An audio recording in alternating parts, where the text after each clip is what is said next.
I go on this 2 mile run because it's a beautiful day outside in Jersey. It's like 55 degrees outside. I'm gonna tell my story because my story is very important to me. It may not be important to that person or that person, but it's important to me. I know I have value within myself, and when having that value within myself, I know I could help and serve others. Because at the end of the day, guys, it's God's will. It was never ours in the first place. Be consciously aware of that, and the world is truly yours. Your story is the gift of life. And as I'm letting you know that, I hope you can go serve and help others and tell your story, because we all get put through trials and tribulations. And as we get put through trials and tribulations, we're only coming to the self-realization of the fact that we're only students of life.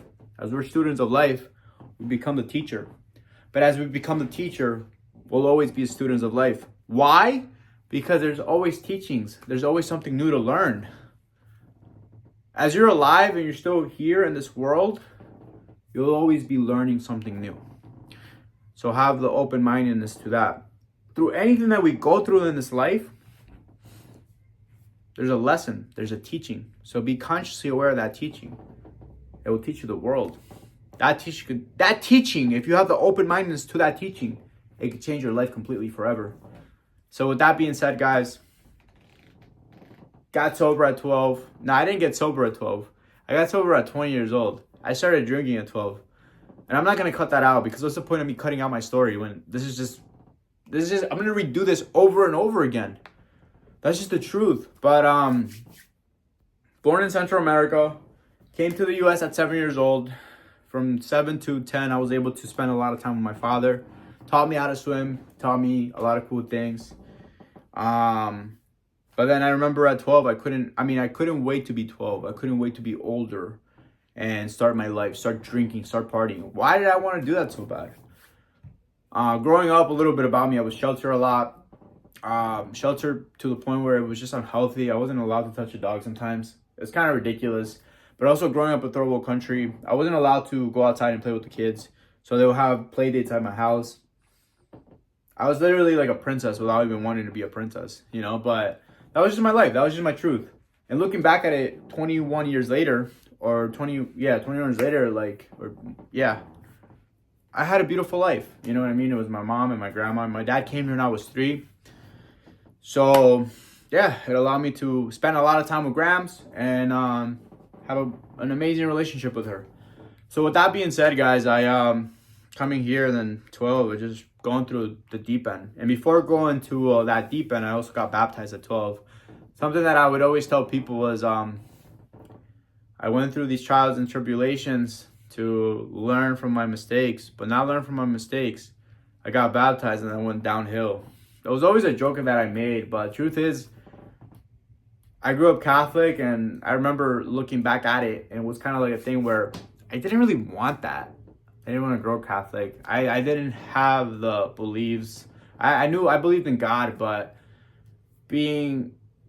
growing up in a strict household, I wanted to explore the world. I wanted to see what was out there, because there's a life outside of us where it's beyond our wildest dreams. That's just the reality. I love to explore. I love to meet new places. I love to travel as much as I possibly can. As I travel, it allows me to develop new ideas and allows me to become the man I've always desired to be. At 15 years old, I wanted to be a blogger. I wanted to create content based on me going to different places in different countries. And I'm eventually going to be able to fulfill that dream, because anything that I put into this world, it will become my reality. That's just the reality. That's just the truth. Speak dumb about yourself and you're going to have a dumb reality. Speak highly of yourself and you're going to live the life beyond your wildest dreams. I'm a big believer on affirmations, because growing up, I just had people that were just too realistic to the point where it's just, damn, bro, I don't want to live such a realistic life where I don't get to live the life beyond my wildest dreams. People say the sky's the limit. There's no limit. No limit whatsoever. You can do whatever you want in this world. The only person limiting you is yourself, or maybe your environment, your circle. But you have to get out of the circle so you can think bigger. As you think bigger, you'll be able to live the life that you've always desired. And everything that I do today, like the reason why my teachings or everything that I'm trying to do is so ego based is because of the reasoning of the fact that I had no self belief within myself.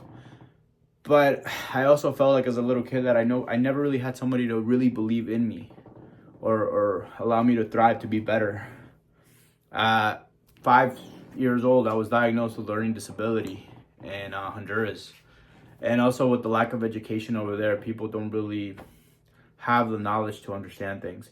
And that's okay. So with that being said, I was the burden of the family, you know, like that's just the reality. And I'm not telling you guys this to feel bad about me or, you know, have a sad story, because I've been living a life beyond my wildest dreams and I wouldn't want it any other way. I'm so grateful of the life that I have today. But for me to have a spiritual awakening, I had to come to a point where I literally had to view my life for what it was and understand that I already lived a dream. I always wanted this beautiful reality, but the reality that I was living was right now. I had to accept my current reality to understand that I already had a life beyond my wildest dreams. And becoming towards that acceptance, it was just self-realization. But I never thought I was going to get to that point. Mind you guys, I got to that point at 5 years sober. And if you go to an AA meeting or AA program, people follow the book, people follow the rules. I never followed the rules because my life was a rule. It was always do this, Freddie, do that. Everything was already set up for me. So I'm the type of person that I like to go and figure it out myself. Even if it's difficult. I mean, sometimes things are difficult. Life's hard. Life can suck. And if it didn't suck, if life was amazing, we'd all be trillionaires by now, or millionaires. But we're not, and that's okay. But also I have to come to the self-realization of the fact that none of that brings happiness. The happiness is within us. Getting closer to God, too, brings that peace within ourselves. As I've created that peace within myself, I've gotten closer to God. And it just comes down to acceptance. And acceptance towards everything around us. Because at the end of the day, none of this really matters, guys. What only matters is the relationship that we create within ourselves and the relationship that we create with God. Which, truth is, the relationship with God is more important than the relationship that we create within ourselves. Because ourselves is just the ego, you know. The spirit is within us, but we're all ego-based, really. That's just the reality. I made a post earlier about, you know, it's God's will, but the ego is the devil's playground. Because if you utilize or idolize the things that you get out of this world, that becomes your personality. And the truth is, what are we without the money, without the girlfriend, or without the job? When we're not spiritually connected, we're absolutely nothing. We're absolutely nothing to this world. So become consciously aware of that. And the truth is, the world is yours. Know that everything that is presented into your life is temporary. It's a gift from God, but God could always take that away from you. Because I had to come to that self-realization of the fact that who am I to deserve everything that I get? I'm nobody. I don't deserve any of it. Because that's how much lack of gratitude I had within myself. Now, I know everything that I have is a gift. And if I follow my own self-pity, that's on me. At the end of the day, I'm old enough to understand what happens in my life. Everything that I do today has a consequence.